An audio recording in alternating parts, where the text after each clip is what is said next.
diz o seguinte: o que os evangélicos têm contra as imagens de escultura? É uma pergunta legal, uma pergunta que não é difícil responder à luz da Bíblia, mas também uma pergunta que gera conflitos doutrinários, gera pesar em muitas pessoas. O que os evangélicos têm contra as imagens de escultura? Eu entendi, eu li aqui 2, 3 vezes, entendi o porquê essa pergunta. A pessoa falta só um detalhezinho. Muito bom, parabéns a quem fez esse questionamento, essa indagação. Mas eu creio que essa pessoa quis perguntar o seguinte: o que Deus, Deus, que os evangélicos seguem a palavra de Deus, tem contra as imagens de escultura? A gente faz uma pergunta e não deixa alguma coisa solta, algum precedente, e fica um tanto difícil de entender. Mas os evangélicos também é válido, mas o que é que Deus, ou que os evangélicos têm contra as imagens de escultura?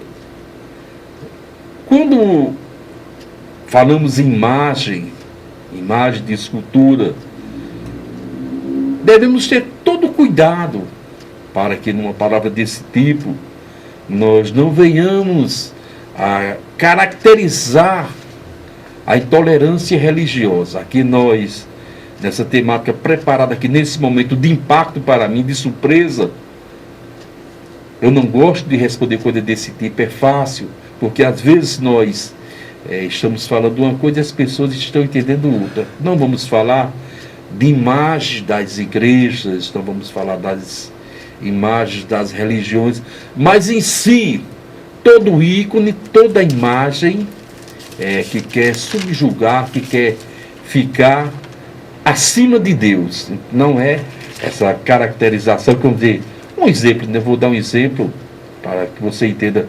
Não vamos falar da imagem de Maria, de João, de Antônio, de José, de alguns ícones que as pessoas tratam ou têm como santos, mas vamos falar de um sentido bíblico, imagem do que há no céu, na terra, de coisas de homens, de tudo.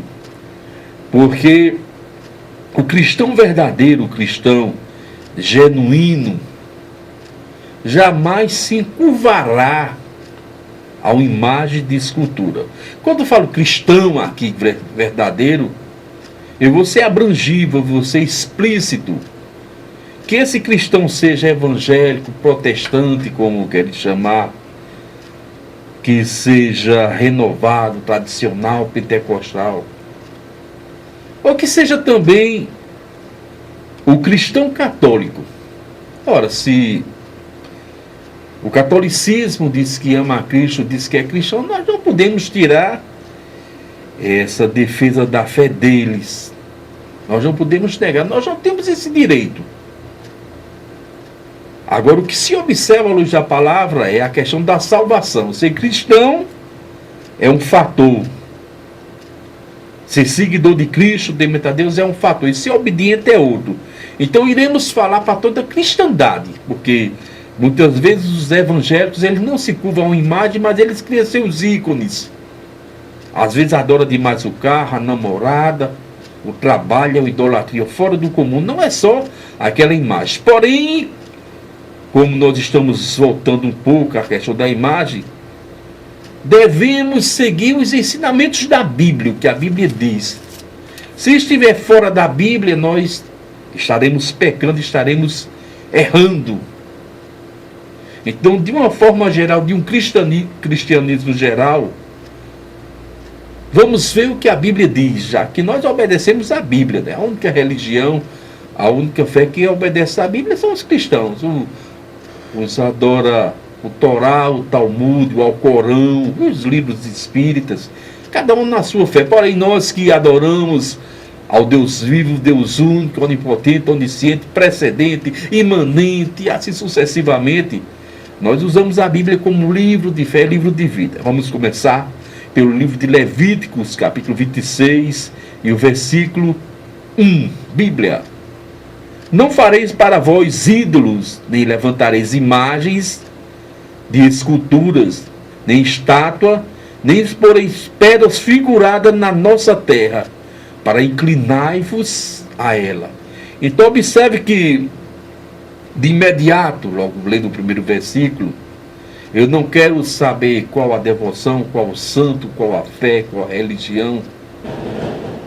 A Bíblia deixa logo um imperativo: não faça imagem de pedra, não faça representação que se curve, colocada aqui na terra, já que estamos na nossa terra Lagoa Nova, na nossa Lagoa Nova. Perceba que a palavra de Deus é clara para não fazermos tal procedimentos. Então aqui não é uma intolerância, aqui não é uma perseguição. É mostrando por que Deus ou porque os crentes não se curvam a esse tipo de coisas. Porque respeitamos as pessoas, respeitamos as religiões, como o próprio Deus respeita. Observe que Deus, na soberania dele, no seu poder, acima de tudo, de todos, ele poderia simplesmente pegar um idólatra, pegar alguém que está fora da fé e fulminar, e tirar, acabar, extinguir, execrar completamente da face da terra. Mas Deus tem uma tolerância e dá um tempo, aproveita momentos como esse para falar, para esclarecer. Então nós, como os evangélicos, como cristãos, devemos também ter essa tolerância.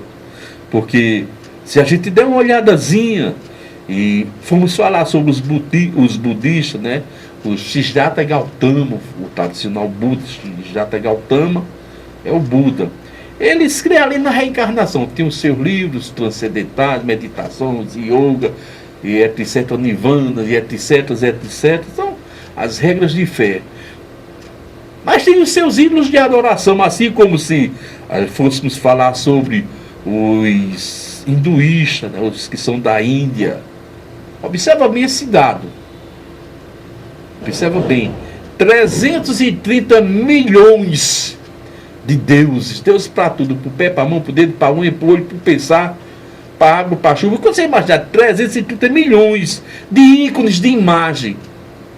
Então a coisa não só funciona de um lado, às vezes, a intolerância contra uma religião de forma alguma, contra os ícones, porque é a Bíblia, contra os ídolos, porque é a Bíblia, contra as imagens, porque é a Bíblia que condena.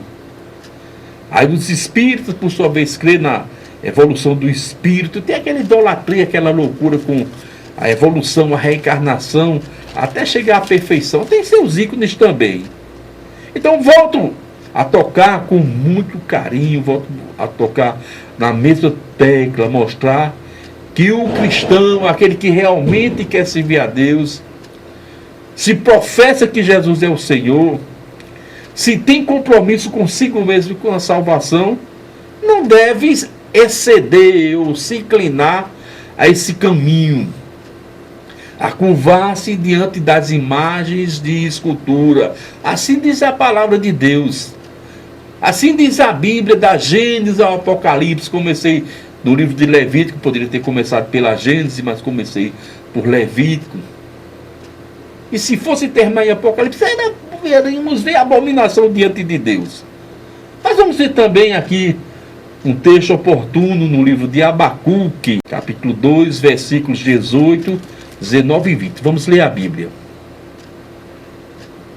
Abacuque 2, 18, 19 e 20.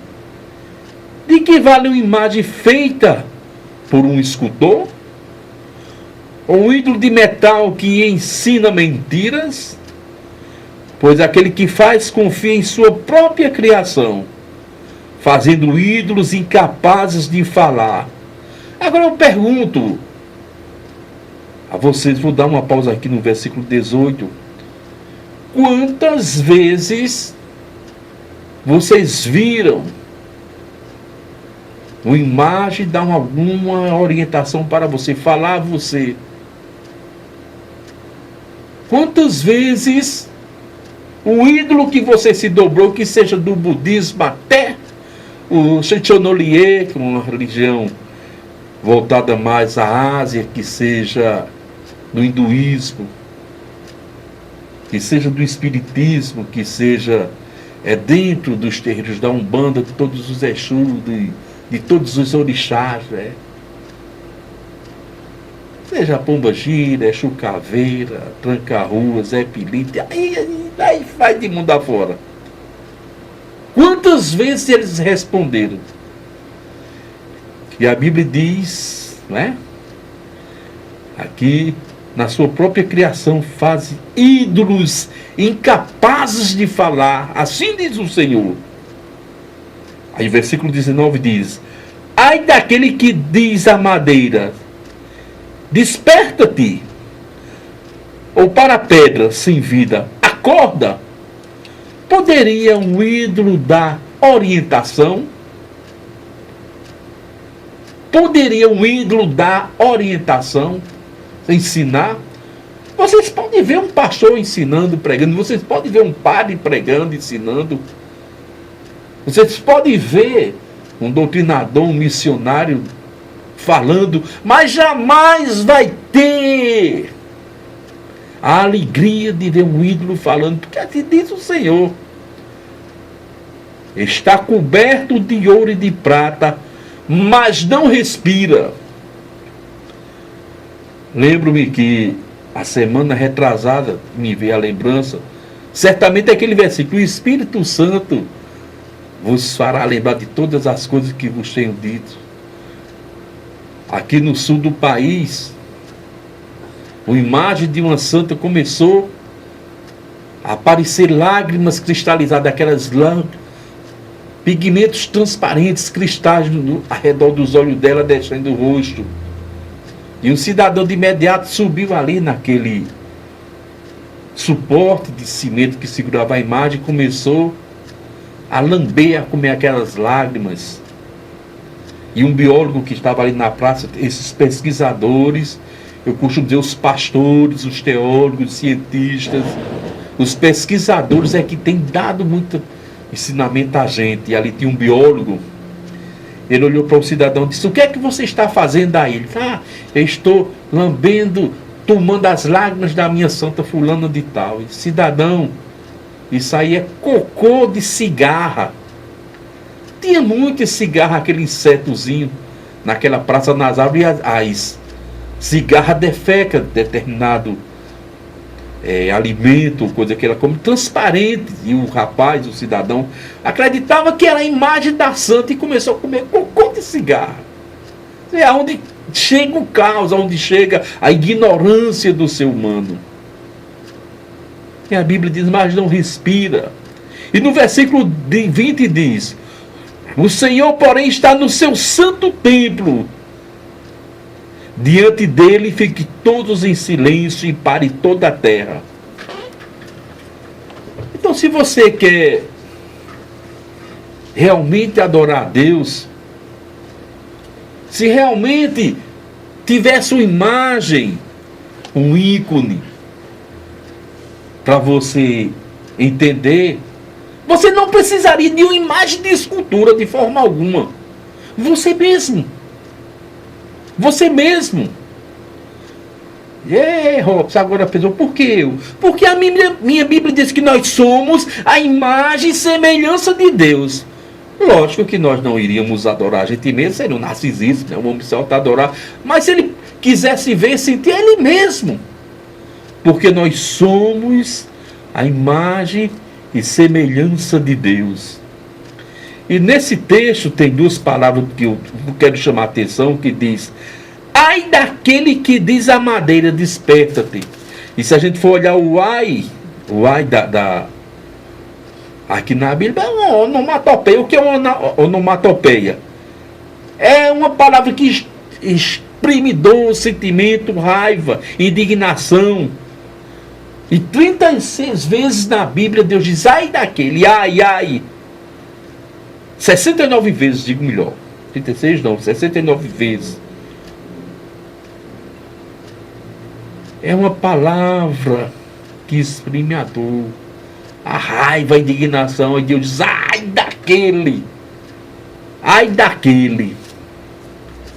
Temos aqui no versículo 19 e no versículo 20 diz assim: onde eu falei, no seu santo templo. Já falei que nós somos a imagem e semelhança de Deus, aqui em Abacuque 2:20. E fala o Senhor está no seu santo templo. Vamos ver se isso tem fundamento. E agora complicou. Se o homem quisesse, se ele deveria buscar o homem dentro de si mesmo, meu querido. Vamos ver se tem fundamento bíblico. 1 aos Coríntios, capítulo 6, e o versículo 16.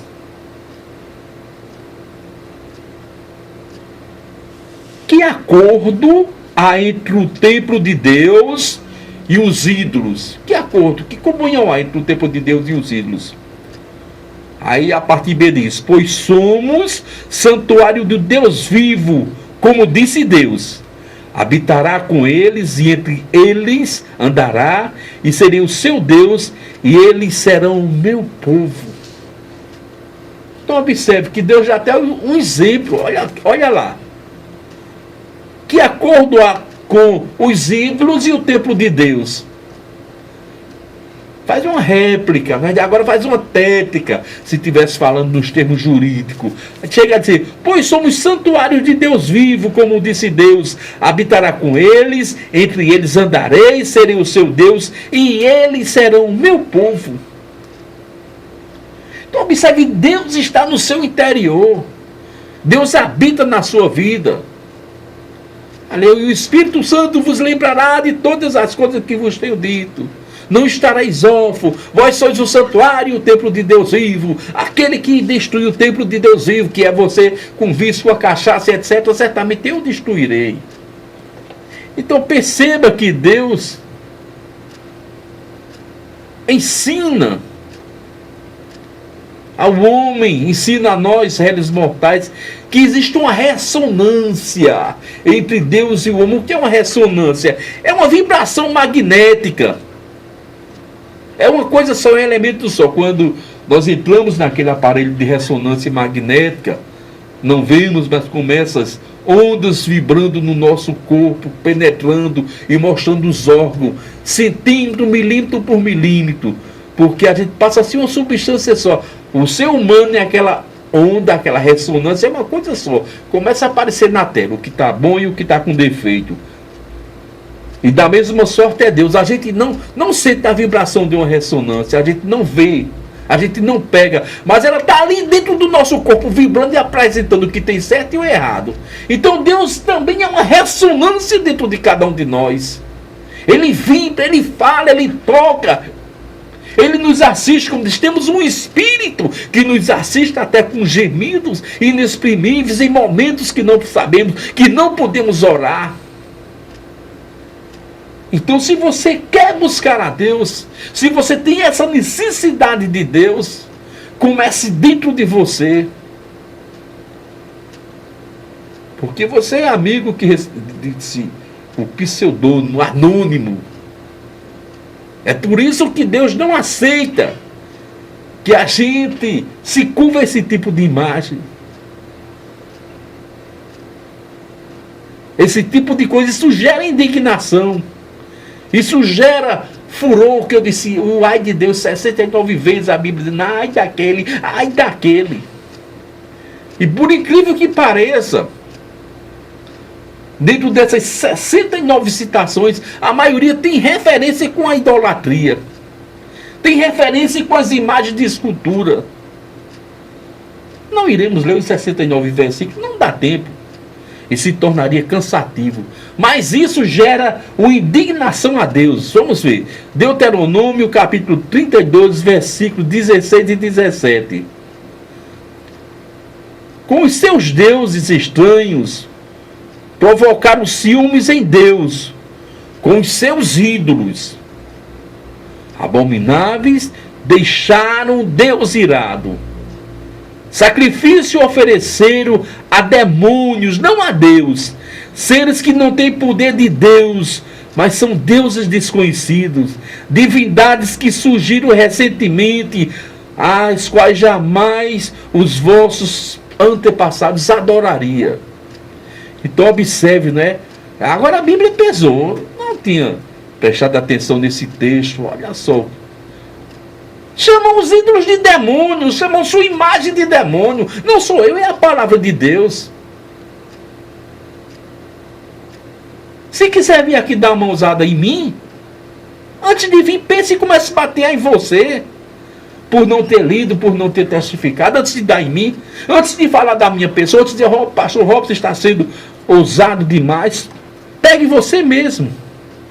Porque a ousadia é sua, a Bíblia chamou de demônio.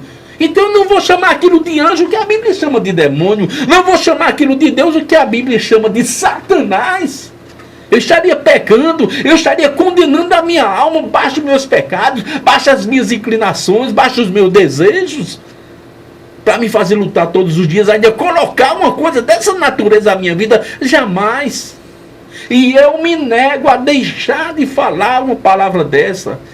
Eu me nego a deixar de pregar o verdadeiro evangélico. Eu me nego a ser agradável, a ser aceite por essa sociedade comunista, por essa sociedade, digo melhor, consumista também, idólatra. Porque a Bíblia diz, sacrifício, obedecer a demônios. E aí? Que não tem o poder de Deus, deuses desconhecidos, divindades que surgiram recentemente, as quais jamais os vossos antepassados se dobrariam a elas. Então vamos ter cuidado, vamos ter zelo pela palavra de Deus, pela tua salvação, pela tua alma, pela tua eternidade, porque nós vamos sair daqui. Nós vamos, em um momento, nós iremos partir daqui, nós vamos morrer. Ou os crentes serão arrebatados. E aí? O que é que você preparou para si mesmo? Porque aqui nós temos cuidado no conhecimento, nós temos cuidado de um curso superior, nós temos um plano de ascensão, cargos, carreiras, salário, queremos melhorar de posição financeira, de posição social. Isso é legal, isso é bom, valeu. Mas vai ficar tudo aqui, a nossa, e a tua, e a minha eternidade. A gente desagradando dioturnamente com imagens de escultura, imagens que Deus chama de demônio. É a palavra de Deus. E se você não gostou, pega sua Bíblia e começa a arrancar. Quando tiver idolatria, Deus, o Salmo 115, nossa, Senhor, tem boca, mas não fala, tem olho, mas não vê, tem ouvido, mas não escuta, som nenhum sai de sua garganta, semelhante àqueles que fabricam, àqueles que adoram. Arrata aí o Salmo 115. Não é uma palavra de raiva, não é uma palavra de ardor, é uma palavra de amor, de zelo, para não ver você queimar na eternidade, porque a nossa Bíblia diz que ali haverá choro e ranger de dentes. Observa bem a pessoa que você é, uma pessoa do bem, ordeira, paga as suas contas, respeita, fiel, dá esmola. De contínuo você até conversa com Deus, ora a Deus, escuta a adoração. Mas se curva uma imagem de escultura, se curva um demônio, não fez nada. Melhor que não fizesse nada, não desse esmola, fosse um mal pagador. Mas que não fizesse isso. Porque a salvação não consiste nas nossas virtudes, não consiste nas nossas obras, não consiste na nossa caridade, mas consiste no perdão, no amor a Jesus Cristo. Não é porque você dá um pão, não é porque você faz isso, aquilo, você paga seus impostos, que você vai ser salvo, não. É mediante o sacrifício, a adoração a Jesus Cristo.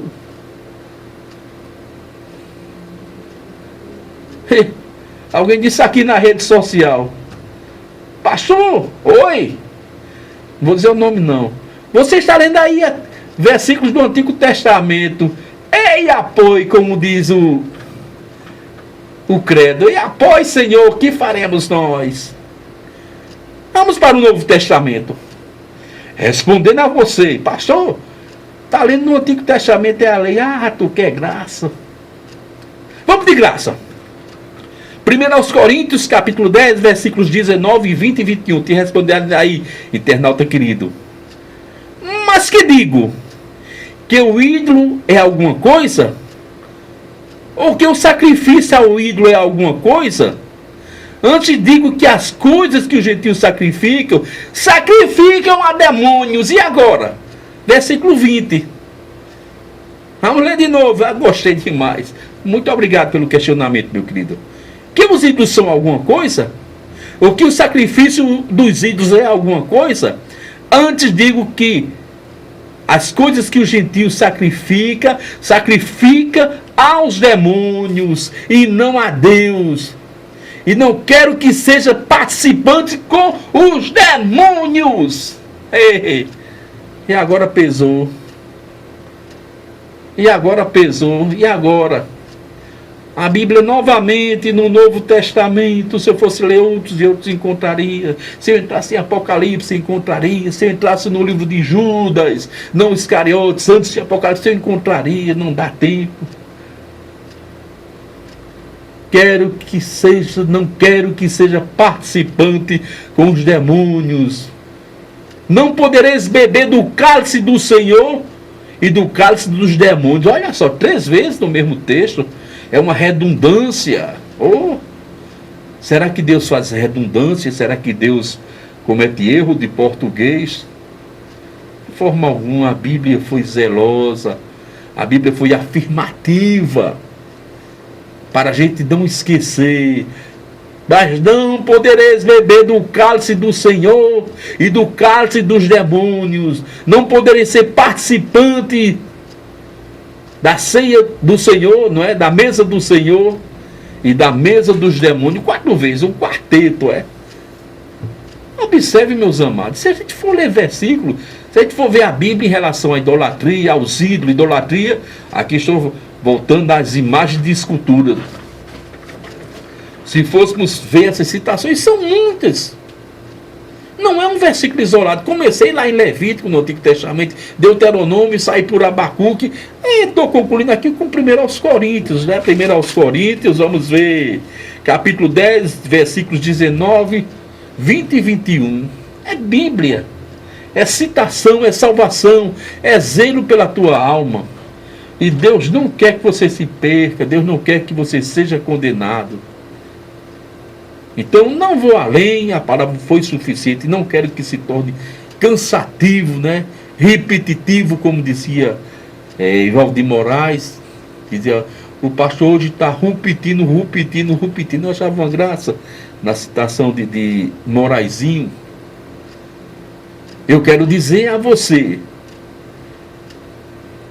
os evangélicos, os crentes, os cristãos, agora botar todo o grupo, toda a cristandade, de verdade, genuíno, jamais se dobrarão às imagens de escultura, jamais se dobrarão aos deuses pagãos, às criações dos seres humanos.